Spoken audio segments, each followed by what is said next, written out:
بسم الله الرحمن الرحيم ولتكن منكم أمة يدعون إلى الخير ويأمرون بالمعروف وينهون عن المنكر وأولئك هم المفلحون صدق الله العظيم. Assalamu alaikum. Peace be unto you all. In the Quran, in this verse I just recited, Allah, the creator of the heavens and the earth, mentions, says, from amongst you, there should be a group who invites to good and enjoin the right and forbid the wrong. And these are the successful ones. And these are the successful ones. First, I would like to thank Allah subhanahu wa ta'ala, God, the creator of the heavens and the earth, for bringing us together, uniting our hearts and efforts. I would like to welcome every Muslim imam, leaders, the Muslim community. I would like to also welcome our brothers and sisters from the Jewish and Christian faiths. I also extend our welcome to the leaders and guests from the local community and the media. Brothers and sisters, the time has come for us to take a stand together. The time has come for us to act together.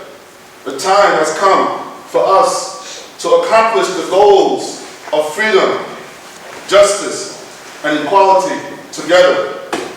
The time has come for us to shape and form the future narrative of this great nation together.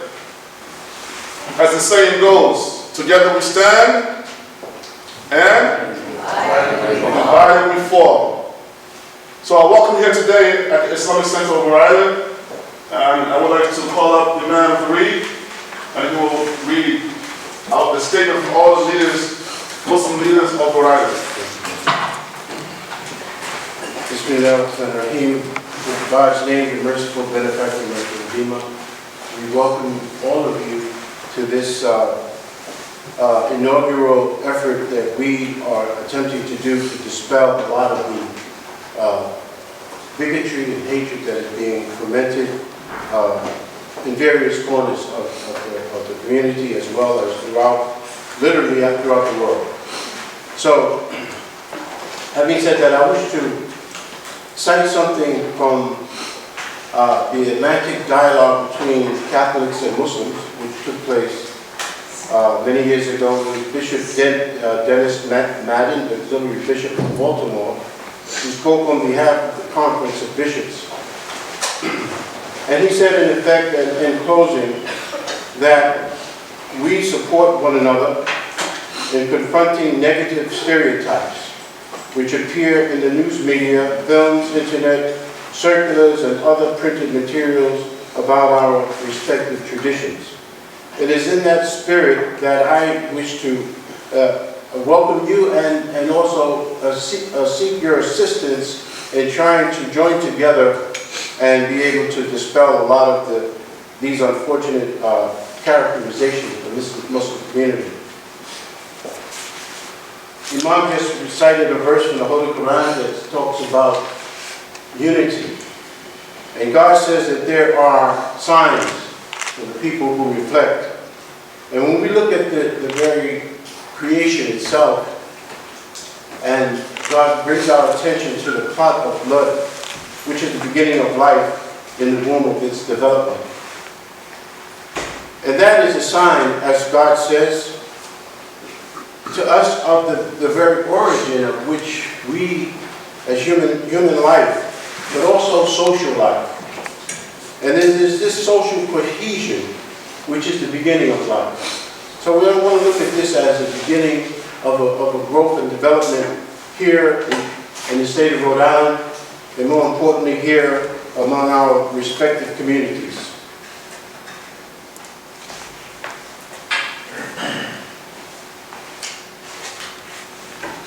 We are looking at and we're experiencing a lot of rhetoric that talks about divisiveness. a lot of rhetoric about discord and inciting us to enmity and hatred. This is what we wish to counter, and by doing so, is on behalf of the Muslim community that the Rhode Island Council for Muslim Advancement, and if I could just pause for a moment and have all of the imams and those that are in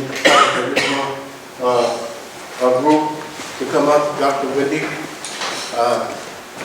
and everyone who's part of the RICMA, so you can see and put the faces. Yes, Dr. Amjad, please.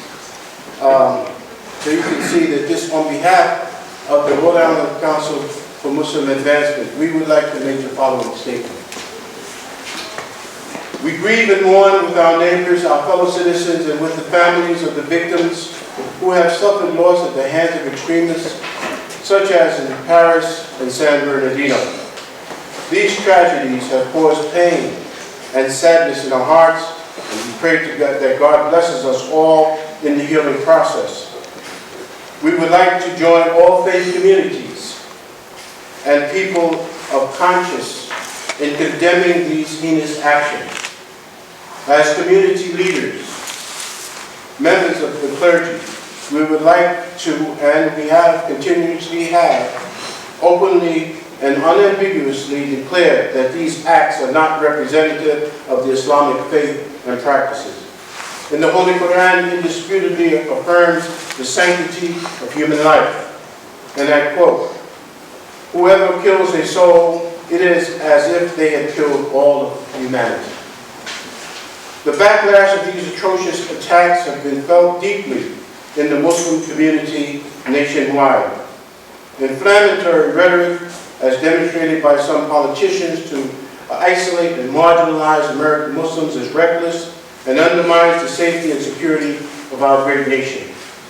Such bigotry will only beget more hatred, fear, desperation, and extremism. Thus, we call on all citizens and government officials to condemn such hateful rhetoric and gross intolerance, which is inconsistent with the values of our nation.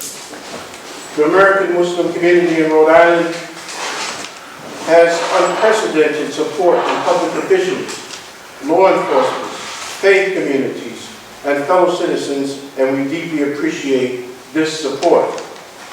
As we strongly believe that hate can only be countered by love and peace, we will be expanding our engagement with the Rhode Island community through launching several engagements throughout the Rhode Island Muslim community, through launching several educational and social programs across the state.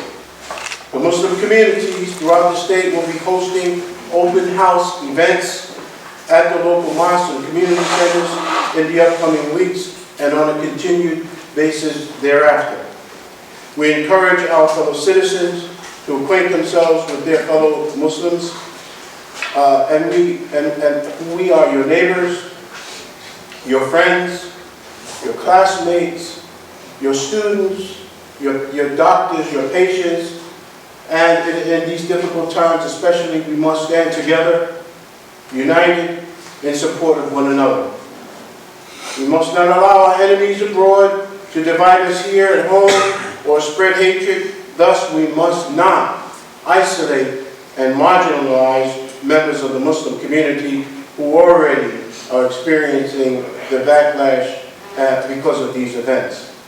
Therefore, we encourage you, our fellow American citizens, to reach out to your Muslim neighbors and attend our local mosques and help develop a culture of unity, peace, and tolerance. Therefore, the first open house will be here at the Islamic Center of Rhode Island, hosted by our Imam Abdul Latif, beginning Saturday, December 19th, which will last from 1 p.m. to 3 p.m., and each respective community will announce to the public when that open house will be taking place in their respective community.